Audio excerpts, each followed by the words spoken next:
Tell us your crazy cab driver stories. I'll start. Part 1. Please like and subscribe to support this channel. It was Super Bowl Sunday. I can't remember who was playing or what the score was, but I was shittered.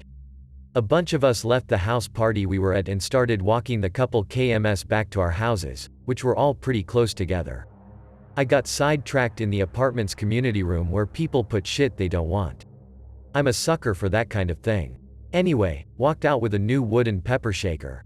One of those massive ones that you twist. Killer find, dude. So by this time my buddies had made it about a block away from me. I could see M and hear M, but I didn't want to catch up to them. Too tired from watching all that football. I tried to walk a little faster, but it was pretty clear I was going to need a cab if I realistically was going to gain any ground on this decidedly Sherpa-esque troop. So I jumped in a cab that was parked on the side of the road. It was sitting there, the light was on, I didn't think twice. First thing that hit me was the smell. I said, "Did you just hotbox this fucking cab?" The driver, a Mexican guy who later introduced himself as Art, gave me the best answer I've ever heard in my life. What's the right answer? Next thing you know, he's driving along and I'm using his little taxi driver identification as roach clips. It was awesome. We got back to my pad and I brought my new friend, driver, with me. "Look what I got," I said to my roommates, meaning the cool wooden pepper shaker. They, of course, thought I was talking about the 40-year-old Mexican guy that was all cotton-mouthed and kye-eyed. I started hooking the guy up with bud and he would drive me around the city and let me hotbox and drink in the car before the clubs or shows or whatever we were doing. He worked an airport route most of the time, so whenever I had friends coming to Vancouver, I would pick them up with Art. Art and I would be all quiet, not let on that we knew each other, and I'd pull out a massive chonger and just hotbox the shit out of the cab. My friends would freak and I'd be like, "Don't worry about, he probably doesn't even realize," all whispers. It was super funny. Then we'd put it out and Art would be like, "Do you mind if I hit that," something to that effect, and my buddies would trip. It was hilarious. Man, I live in Cairo and we have some weird cabbies. Once I was going to work and traffic was moving pretty well. All of a sudden, this BMW pulls out right in front of us, driven by some rich-ass lady. I guess her servant had just finished washing the car, because someone had left a wash rag on the back of the BMW. My cabbie sees this, and guns it. He is laughing his ass off and swerving through traffic after the BMW. He motions for me to roll down my window. We're going about 40 to 45 miles per hour, and he pulls up next to the BMW. He yells for me to lean out and snatch the rag. So now I am leaning out of a car window with a crazy cab driver laughing maniacally, so giddy about the prospect of a new rag, and the rich lady is none the wiser. He's inching up really close so that the cars are basically rubbing together, and inching closer and closer. He's got a concentration face on now, and I manage to take the rag off the back of the BMW. Now he's honking his horn to celebrate victory and high-fiving and shouting and flashing his lights and everything. He pulls out his old rag from under his seat, admittedly, his new one was better, and he goes, "Watch this," and throws it out his window at the BMW. We sped off. That was kind of an average commute. Okay, I was working an internship at a place and it was my second last day at work. However, it was also a buddy's birthday in another city. I had a great idea of calling in sick, getting a buddy to drive me from the city I was in to the city the party was at. Then catch a bus back. Getting there was fine, however after many drinks and sushi the 8 p.m. bus time was nearing and I called a cab. However, the cab took fucking forever to get there. So it was around 7:55 when I got picked up and asked for the man to race to the bus terminal. The driver was of Bangladesh descent and it was sundown. He calmly explained to me that there was no way I was making this bus. Then he noted it was Ramadan and asked if he could eat. I had no place to be, so I said sure. We wind up going to his place, and I eat dinner with him, his wife and his kids. Awesome home-cooked food. Then he drives my ass to another city free of charge. On the way there we discuss his future plans of importing textiles. Not my story, but a friend's. After a night of partying with her girls, they all hop into a taxi and tells the cabbie where their apartment is. The cab driver turns around and starts flirting with them. During the drive, he asks them, "Have you ever heard of a disco taxi?" After the quizzical, "No," he whips out a colored flashlight and blasts some techno music, waving the light around until they get to their destination. I have no idea how much they tipped him, but I can only hope it was a generous amount. Two girlfriends and I decided to take a cab in Peru. We had missed the last bus to our destination for the day and we didn't want to wait. Although it was a bit expensive, we rented a cab to drive us 1.5 hours to our destination. None of us speak great Spanish, but we could understand a tiny bit. We introduced ourselves. One of my friends' name is Paige. The driver started saying Pagina, which I think means page in Spanish. Then, he started saying something, which we thought meant vagina. We kept saying we didn't understand and tried to talk amongst ourselves. He kept talking and finally pulled out his penis and started masturbating while driving. My friend in the front started screaming and told him to put it away. We would have gotten out of the cab, but we were in the country with nothing and nobody around. We had to endure the rest of the ride with this guy. He pulled it out and tried masturbating a couple more times before we reached our destination. I was on a business trip to the Philippines about a year ago, for everyone who wants to make himself an image of that. I being white, dressed in black, bearded, long-haired and at least a head bigger than everyone stuck out like a child rapist parading a kindergartner on his dick in public. One night I made a few friends at a bar and ended up paying for most of the drinks, which ended up being about $20. I went outside and asked the first taxi for a fixed price for my 20-minute ride to my hotel, because they often screw with the mileage counters. One time, my girlfriend and I were taking a cab from Georgetown over to the 930 Club in DC to see a Wilco show. We were from out of town visiting and now very accustomed to cab rides. He takes off like a bat out of hell. We are being flung back and forth in the seat from all this racecar-esque driving. We begin to hear sirens and my immediate thought is he was getting pulled over for this driving. Nope, there was a fire truck in front of us en route to a call. We notice the cab driver get agitated with this and all of a sudden he veers off on a detour. We are flying down a side street and literally beat the fire truck to the scene of the fire. Cab goes past without missing a beat and eventually drops us off at the venue. He then proceeds to apologize for the delay and taking so long. Cab in NYC with 4 or 5 people after a night of heavy drinking. We get in and it's a kid in his early 20s driving. We all end up talking and he's telling us how he just moved here from Ukraine, trying to save money, etc. He seems pretty normal, but when he gets close to our apartment he looks at me and goes, "Wanna see some shit?" I say, "Sure." He then proceeds to floor it, pull the e-brake and spin a 180, Ace Ventura style, onto the opposite sidewalk, squeezing literally by inches between a building and a lamp post on the corner, then gunning it half a block, still on the sidewalk, and politely dropping us off at our building's front door. Not unlike a boss. I got in a cab to take me home from work. As I shut the bar I managed late that night and didn't want to walk or bus home because I'd had a few beers with my staff after. I've done this exact on many occasions and the fare was always 4 to 5 GBP, $7 to $9 US, depending on how many red lights stopped us. Not expecting any difference, about halfway through the journey I noticed the fare was already at £6.50 British pounds. So I said to the guy, "Hey, what's going on? My fare is already way over what it should be." And he pretty much told me if I didn't like it I could pay the total and get the fuck out. I wasn't, as you can imagine, entirely cool with that, and I said something to that effect, along with some advice about how if he wanted to be more than a cabbie later on in life he might want to learn some manners and stop thieving off customers, especially regular ones. By this time, he had pulled over and refused to unlock the doors and let me leave till I paid the fare. So what did I do, half drunk and furious? I got a 20 out of my wallet, threw it at the dashboard and snarled, "Keep the change and open the door, you thieving fucking cunt." I'm not joking, the guy's face turned fucking purple, but he did open the door. Did I leave it there? Nope. I walked round the front of the taxi to cross the road and gave him the finger with a big shit-eating grin on my face. And then the purple-headed, rate-hiking, thief cabbie got out of his taxi and chased me down the street, into a late-night shop, where he caught me between the cereal and baked goods aisles, and painted my face black and blue. Shop clerk called police, asshole driver lost his license. TLDR taxi driver chased me into shop for giving him the finger, punched me in the face a few times. After a long night of drinking, a couple of friends and I hailed down a cab. The driver was on the phone, and we were drunkenly babbling the whole ride.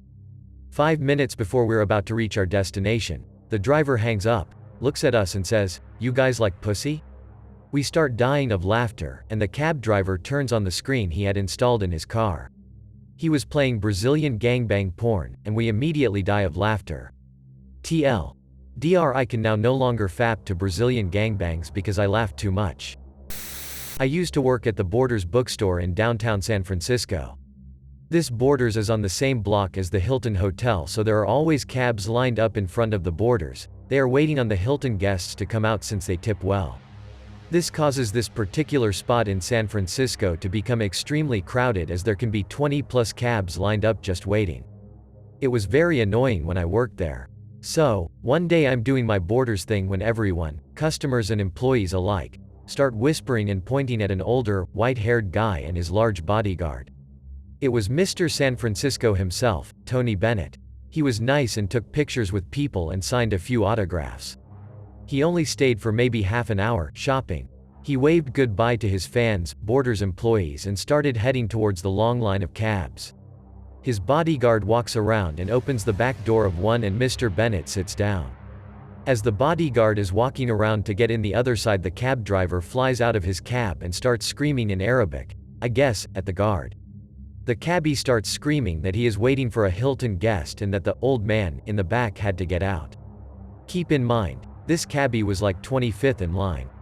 So the guard goes back around and apologizes to Mr. Bennett and helps him out of the cab. Another cabbie saw what was happening and apparently recognized Tony Bennett because he shot forward out of the cab line into oncoming traffic just to pick them up. TLDR. Watched a cab driver kick Mr. San Francisco, Tony Bennett, out of his cab due to greed, in San Francisco. Was in a cab and the driver didn't have the greatest English skills. Seemed odd with his conversations, and I put it down to his limited English. As we got closer to my place, shit got stranger. He told me things I needed to do before I died, and shit was crazy. We got a few houses from mine and he said I must rape a nurse. I was like, what the fuck? Figured he must have some confusion with what he was saying, but then he locks the doors and starts telling me in fairly explicit details about how he raped a nurse, and I really must try it. Finally let me out amid laughing and telling me promise I'd think about raping a nurse one day. Was not the most fun I've had as a lone drunken female at 5 a.m. Coming home late night in Chicago. Cab driver has the partition closed, but his windows open so he can yell at women.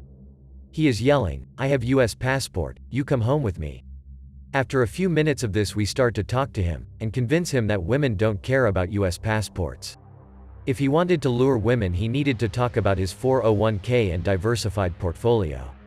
He asked what these things were, didn't care, and started to yell out the window, 401k, diversified portfolio, you come home with me. Strangely, he didn't succeed with any women that cab ride. If you ever go to Columbus, Ohio, you might have the pleasure of driving with the rapper formerly known as the motherfucking Doughmaster. I needed a cab ride back from work, and he was my driver. Not really crazy, really nice guy actually, but did he rap for us? You fucking bet he did. He started by telling us the contests he had won as a white rapper, then his name, and showed us the t-shirt he wore while performing on stage. Then he explained that he was named the motherfucking Doughmaster because he used to work for Pizza Hut, and apparently Pizza Hut has some kind of Doughmaster competition. He was the winner a few years before he started his rapping career and thus got the name, the motherfucking Doughmaster. I guess he decided that name was too vulgar, because searching for him now on YouTube under that name reveals no results.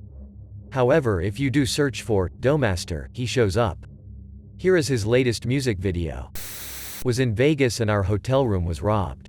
I spent 5 hours at the police station and hailed a cab to get back to the Venetian where my wife was. There was already a guy in the cab and he was going to Bally's, right across the street from the Venetian. I told him about my fun day getting robbed and dealing with the police. When he got out he paid his fare plus an extra $5 for my trip across the street plus a nice tip. A minute later we pull into the Venetian and the guy wants full fare from where he picked me up. I refuse and the motherfucker does the door locking thing, which instantly sends me into a rage as I was not having the greatest day to begin with. I start beating on the windows and screaming at the top of my lungs trying to get a doorman's attention. The guy then tries to drive out of the Venetian circle and I slap his head until he stops. By this time a doorman had run over and asked me what was happening. The driver starts lying about me trying to skip the fare and the doorman orders him to open the door and I finally get out, still screaming at this asshole and threatening him to get out of the car so I can beat his ass. Which, I was fully prepared to do as I had woken up that morning to learn that someone had actually gotten into our room while we were sleeping and managed to empty our bank account and max out our Sears card and gas card within an hour. The only money I had left was 2 black chips I left in top of the TV that they didn't see. I was pissed at the Venetian. They had just opened and we learned that their air handling system was so strong that doors at the ends of hallways would not fully shut due to the force of the air. An employee accidentally let this info slip and then the manager denied it, pissed at the police because they made no bones about the fact that they didn't care and weren't going to do anything about it, and pissed especially because when something good finally happened in that a nice guy took pity and paid my fare, some asshole was going to try and fuck it up. Anywho, as it turns out, the doorman knew this cabbie well. He was, in fact, banned from the Venetian property because of shit like this. The cabbie damn near ran the doorman over beating a hasty retreat. After 3 more days of haggling with my bank, credit card people and the hotel, I got all my money back plus $700. OO cash from the Venetian as a courtesy, if I agreed not to pursue the door not closing thing, so we finally had a little bit of fun our last day there. I kept an eye out for that fucking cabbie too as we walked the strip but never saw him again. TLDR asshole Vegas cabbie. About a week ago, I was in Bangkok with some friends, and we could not find our hotel. We were only going to be there for a night while we were catching a connecting flight. We were drunk when we booked the hotel, we were drunk at the moment, and we had not written anything down. A tuk-tuk driver approaches us, asks us where we're going, and I tell him the hotel name. I ask him if he knows where it is, and he says sure, it's close, 20 baht for the ride. I confirm with him a few times the name of the hotel. Each time he repeats the name. 30 seconds later I ask him what the name of the hotel is, and he can't say it. But I'm drunk and fine with a journey, so we pile into the tuk-tuk. He immediately takes us directly to a suit shop, where he asks us to pretend to be interested, so he can get a coupon for gas from the shop. We tell him we'll get him 4 liters of petrol if he'll take us to our hotel, but he really wants us to go to the suit shop, so we do. This is all fairly standard, and I wouldn't have posted this if this was the end. We get back in the tuk-tuk, drive off, and it becomes clear he's not ready to take us to our hotel yet. So we take out a bottle of Sangzam, which is a Thai rum, and start drinking in the back. He goes nuts, and starts reaching into the back of the tuk-tuk, waving his hand at the rum. We apologize, and put the rum away, but now he's getting even more wild. Eventually we realize that he isn't telling us not to drink the rum, he was telling us to give it to him. So we hand our tuk-tuk driver the bottle, he takes huge pulls off it, and drives us 20 minutes away to a travel agency, where he again asks us to act interested. So we go inside, act interested, while he sits outside finishing our Sangzam. We then get back in the tuk-tuk flying around the streets of Bangkok with our freshly drunk driver. He takes us to our hotel, and we pay him 20 baht. Everything went better than expected. After a fun night out in Adams Morgan in DC and the all-important giant slice of pizza, it was time for a tired witty name here 44 to catch a 15-minute cab home. Being that it was about 3 o'clock in the morning, 18th Street was overflowing with cabs and I easily found myself a ride. I quickly jumped in the cab and gave the driver my address as he began pulling away. After hearing my Southeast DC destination, the cabbie quickly pulled over and informed me that he's only allowed to go to Virginia and I needed to get out of the cab.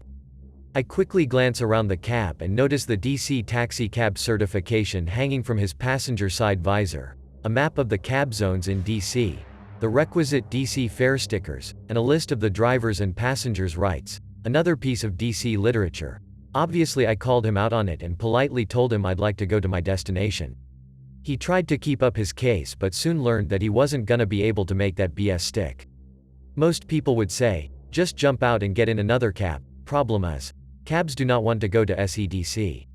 There is a higher rate of hold-ups there, fewer return fares, and overall it's just a losing proposition for them, especially when they are hoping to get someone going out to the suburbs, a big fare for them, so catching a cab to SE becomes a very hard task. And, legally, once the rider is in the cab, the driver is required to take them to their destination. They don't get to decide whether or not they want to go to the destination once you are in the cab. Seeing as I had my ass planted in the cab, I wasn't going anywhere. Round 1. Witty name here 44. Unfortunately for me, the cabbie really didn't want to go to SE. His next move was pulling over, parking the car and acting like he was just gonna walk away and leave me in there. I clearly wasn't gonna get out, so I just sat there. At this point it becomes a test of wills. I'd probably pass up a free limo ride home from Jennifer Alba just to stick it to this cabbie. After sitting there for a minute or two, the cabbie decides to try another move. So we proceed a few blocks down the street and pick up a group of 4 people. A legal move as long as the destination is within 5 blocks of the route to my destination. Their destination: Silver Spring, Maryland, his big fare for the night. He gladly accepts them. I thought he was only allowed to go to VA, and we begin on our way. They ask me where I'm headed and I tell them Capitol Hill and then explain why he doesn't want to take me there and why I won't get in another cab. After a few strange looks and the rude cabbie, it's apparent that they're uncomfortable and they ask to be let out about 5 blocks from where they got in the cab. Round 2. Witty name here 44. He once again tries the parked car move. He even rolls up the windows and turns off the car. I'm a little worried but realize I'm bigger than him and could probably take him if T goes down. I even tell him, "You've picked the wrong person to have a battle of wills with." He gets on the phone and I combat this by pointing out, quite loudly, that he's losing fares and has probably already missed a few fares because he just won't take me home. He gives up and starts the car. Round 3. Wit name here 44. He begins circling back toward Adams Morgan, undoubtedly an attempt to pick up another fare. This is actually a very good thing for me as I know there are a lot of police in Adams Morgan at this time of night and I'd love to talk to them about this. As we enter the Adams Morgan corridor, both the cabbie and I flag down a cop working traffic control and he motions the cab to pull over. The officer comes right up to the cab and asks me, not the cabbie, what the problem is. I informed him that the cabbie refused to take me home and, wouldn't you know it, the cabbie begins his lie parade. He starts contradicting everything I'm saying and even tells the cop he wants to go to Capitol Hill but he's afraid for his safety, meaning he's afraid of what I might do. The officer, Sergeant Tubbs, yes, a police officer named Tubbs. How cool is that? Points out that I didn't appear to be intoxicated or violent and, at my request, begins filing a report. It just so happens that Sergeant Tubbs is the person in DC that handles police-taxi relations, jackpot, and confirms my understanding that they have to take ya where you want to go once you're in the cab. He forcefully tells the cabbie that he will take me to my destination and there is no discussion about it. I'm forced to pay my fare up front, which is fine, and I'm finally on my way home. Round 4. Witty name here 44. While en route to SE, the cabbie picks up another fare which probably isn't within 5 blocks of the route but it's close. I decide to let it go. Officer Tubbs told the cabbie that additional fares were the rider's choice, not the cabbie's choice. I ask the new fare, a young kid of about 18, where he's headed and the cabbie tells him not to talk to me, which the kid ignores. The cabbie, obviously fuming, will not speak to me, even when calmly asked a direct question. I purposefully sit in the middle of the back seat and just stare at him in the rear view mirror. As we pull up in front of my home at about 4:15 a.m., I quietly say to the cabbie as I'm getting out, "This would have been a whole lot easier if you had just taken me home," to which he shouts, "Shut up." I get out of the cab and stand in the front lawn of our condo building as I watch him make a U-turn in the middle of an intersection. I wave to him as he drives by and, in a last-ditch effort to get to me I guess, he yells, "Faggot," as he speeds away. I have a huge grin on my face. Round 5. Witty name here 44. Is it wrong how much I enjoyed sticking it to this guy? Best $14 I've ever spent. TLDR. You don't win friends with salad. This is a quick story about the first cab driver I had when I turned the legal drinking age. He picked us up at 12:05 a.m. Tuesday morning to go drinking in the city. He would have been on the better side of 70, looked like Willie Nelson and St. Claus's love child and smelt like rotting potatoes. The trip we took would have been no longer than 5 minutes, yet in that time he 1. Attempted to swoon a pedestrian by proclaiming he wanted to slap the fat and ride the waves, and 2. Described to us what quarter to 3 cunts were. It describes both the time he picks the ladies up and the shape of their 3. Graphically describe the sex swing he has installed in his house and his girlfriend's love of phallic-like vegetables. Interesting fellow. Never saw him again. Probably arrested, to be honest.